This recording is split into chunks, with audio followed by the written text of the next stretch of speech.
शेतकरी संघटना ही शेतकऱ्याच्या व्यापारी हक्कासाठी लढती, जे आता अध्यक्ष महाराजांनी दोन शेती सांगितल्या, सीता शेती, माजगर शेती.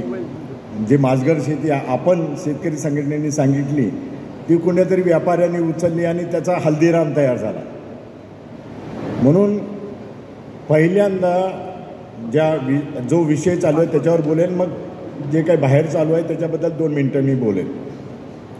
आता जो विषय आहे की माजगर शेती किंवा मार्केटिंग पद्धती याला आपल्याला पुढं नेण्यासाठी पहिल्यांदा तुम्ही हे लक्षात घ्या की तुमच्याजवळ कुठला प्रॉडक्ट आहे, आज तुमच्याजवळ कुठली वस्तू आहे की जे विकली जात नाही आहे, ती गुणवत्तेची आहे पण विकली जात नाही, असं जर तुम्ही मला सांगाल तर मी ती वस्तू 10-15 मिनटं लागतील मला ते अमेझॉनवर तुमचं रजिस्टर करायला, आणि जगामधली ती जगातून मागणी येईल, तुम्ही तेवढी पुरवठा देखील करू शकणार नाही.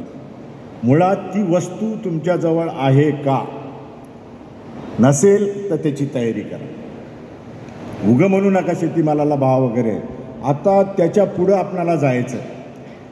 माझ्या जिल्ह्यामध्ये 450 FPO आहेत, त्याची यादी माझ्याकडे आली. परवा लोकमतमधून फोन आला मला की 4 चांगले FPOचे नावं सुचवा, आम्हाला त्यांचा गौरव करायचा. तर त्याच्यातलं मी CAला पाठवलं. जो CA हे 400 FPO पाहतो त्याला म्हटलं ह्याच्यातले टॉपची ज्यांची 3 वर्षाचा जे अकाउंट आहे टॉपचं ज्यांचं आहे ते पाठव. तेच मी लोकमतला पाठवलं. म्हणजे मी मागच्या कार्यकारिणीमध्ये तुम्हाला मांडलं होतं, सांगितलं होतं की शेतकरी संघटनेचं पुढचं स्वरूप हे FPOचं असणार आहे. आपल्यामध्ये किती शेतकरी संघटनेच्या किती FPO आहेत, किती प्रोड्युसर कंपनी आहेत. काल त्यांनी प्रश्न विचारत होते MCX वाले की तुमचा माल आहे कसा विकायचा, आपल्याला ते सांगता येत नव्हतं. खरं तर आदरणीय साहेबांनी 1998ला जालन्याला मला वाटतं ट्रेनिंग दिली वायदा बाजाराची.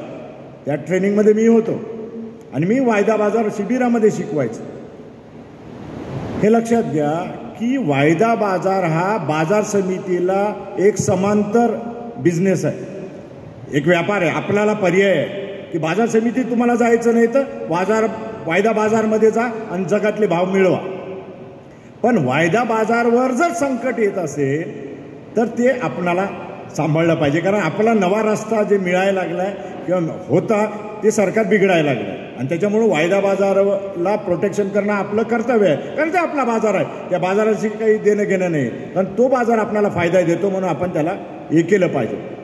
आता मी ज्या मीटिंगला जातो आहे, आणि मागच्या महिन्यामध्ये कोल्हापूरला एक मीटिंग केली, या महिन्यामध्ये नांदेडला मीटिंग झाली सगळ्या व्यापाऱ्यांची, सगळ्या आडत व्यापारी आले होते. आणि त्याच्यापुढे व्यापारी महासंघाच्या अध्यक्षांनी मला उभा केलं की त्यांच्याबद्दल बोला.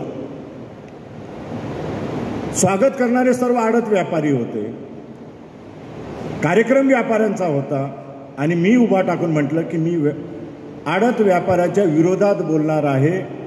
कोणाला ऑब्जेक्शन असेल तर बोला, पण विरोधात याचा अर्थ मी तुमचा विरोध करतो असं नाही. तुम्ही ज्या व्यवस्थेत आहेत त्या व्यवस्थेचा विरोध करणार आहे. ज्याला बाहेर यायचं त्याने या, नाहीतर ही व्यवस्था संपणारी आहे. आडत व्यापारी कोण आहात, तुमच्या बोर्डवर काय नाव लिहिलेलं आहे. माझ्याकडे एक आडत दुकान आहे देगलूरला, Ramesh Patil Hangargekar commission agent Deglur. Commission agent म्हणजे काय, कमिशन घेणारा. एजंट म्हणजे काय, दलाल किंवा मध्यस्थी. हे कमिशन घेऊन कोणाला देणार आहे, सरकारला. सरकारचा एजंट आहे तो, व्यापारी नाही आहे. तुमचा माल इकडला तिकडं ठेवणे आणि त्याचे कमिशन घेणे आणि विकणे, त्याला भाव ठरवण्याचा अधिकार नाही, भाव काढण्याचा अधिकार नाही. जे बेटिंग होते ना, ही बेटिंगचा जो आकडा येतो हा कुठून येतो, CACP पाठवते, वरून दिल्लीहून पाठवला जातो. CACP पाठवते, त्या आकड्याच्या अवतीभोवतीच खेळायचं असते बाजार समितीला. म्हणजे सरकार भाव ठरवते आणि तोच भाव त्या बाजार समितीमध्ये चालवायचा असतो.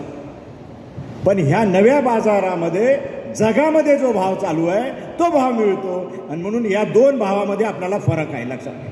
पण हे बाजार आपला आहे, हे बाजार आपला नाही आहे. आपण त्याला विरोध करायला पाहिजे. एपीएमसीला अनिल घनवट आणि ललित दादांनी पुष्कळ आंदोलनं केली, एपीएमसीच्या विरोधात केले.